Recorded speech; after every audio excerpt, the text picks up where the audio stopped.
தற்பொழுது வெளியான அண்மை செய்தி. வேங்கை வயல் விவகாரம் தொடர்பான குற்றப்பத்திரிகையில் வன்கொடுமை தடுப்பு சட்ட பிரிவுகளின் கீழ் குற்றம் சாட்டப்படவில்லை என்று மனுதாரர் தரப்பில் தெரிவிக்கப்பட்டிருக்கிறது. அண்மை செய்தியாக பார்த்து வருகிறோம். மனுதாரர் தரப்பில் சென்னை உயர்நீதிமன்றத்தில் குற்றச்சாட்டை முன்வைத்துள்ளனர். மனுதாரர் தரப்பில் சென்னை உயர்நீதிமன்றத்தில் குற்றச்சாட்டு முன்வைக்கப்பட்டிருக்கிறது. வேங்கை வயல் விவகாரத்தில் அண்மை செய்தியாக பார்த்து வருகிறோம்.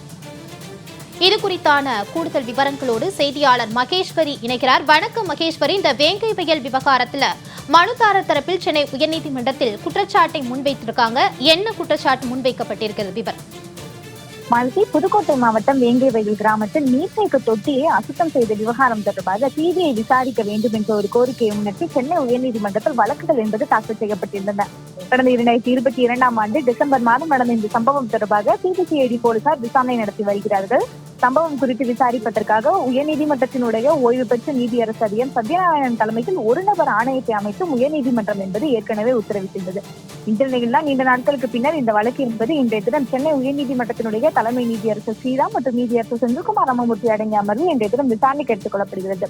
அப்போது மனுதாரர்கள் சார்பில் சம்பவம் நடந்து 2 ஆண்டுகளுக்கு மேலாகியும் இதுவரை எந்த விதமான குற்றப்பத்திரிகையும் தாக்கல் செய்யப்படவில்லை என தெரிவிக்கப்பட்டது.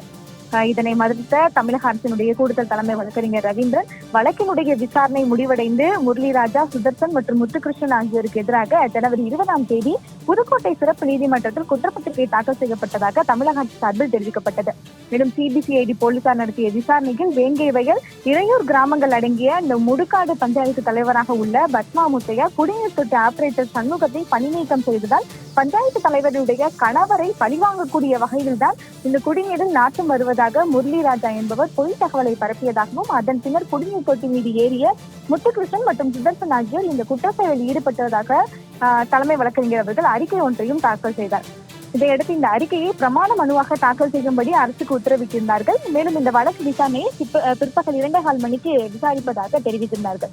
இந்த நிலையில்தான் பிற்பகல் 2:15 மணி அளவிற்கு இந்த வழக்கு என்பது மீண்டும் விசாரணைக்கு எடுத்துக் கொள்ளப்பட்டது. அப்போது மனுதாரர்கள் சார்பில் வேங்கை வயல் விவகாரம் தொடர்பான அந்த குற்றப்பத்திரிகையில் வன்கொடுமை தடுப்பு சட்ட பிரிவுகளின் கீழ் குற்றம் சாட்டப்படவில்லை என்று மனுதாரர்கள் சார்பில் குற்றம் ஒன்று முன்வைக்கப்பட்டது. மேலும் தமிழக அரசினுடைய அந்த அறிக்கைக்கு பதிலளிக்க மனுதாரர் தரப்பிற்கு 6 வார கால அவகாசம் வழங்கி சென்னை உயர்நீதிமன்றம் உத்தரவு ஒன்றை பிறப்பித்துள்ளது. மேலும் இந்த வழக்கு விசாரணையுமே மார்ச் 27ஆம் தேதிக்கு தற்போது தள்ளி வைத்துள்ளார்கள். மாலதி, மகேஸ்வரி, இந்த விவகாரம் தொடர்பான கூடுதல் விவரங்களோடு இணைந்தமைக்கு நன்றி.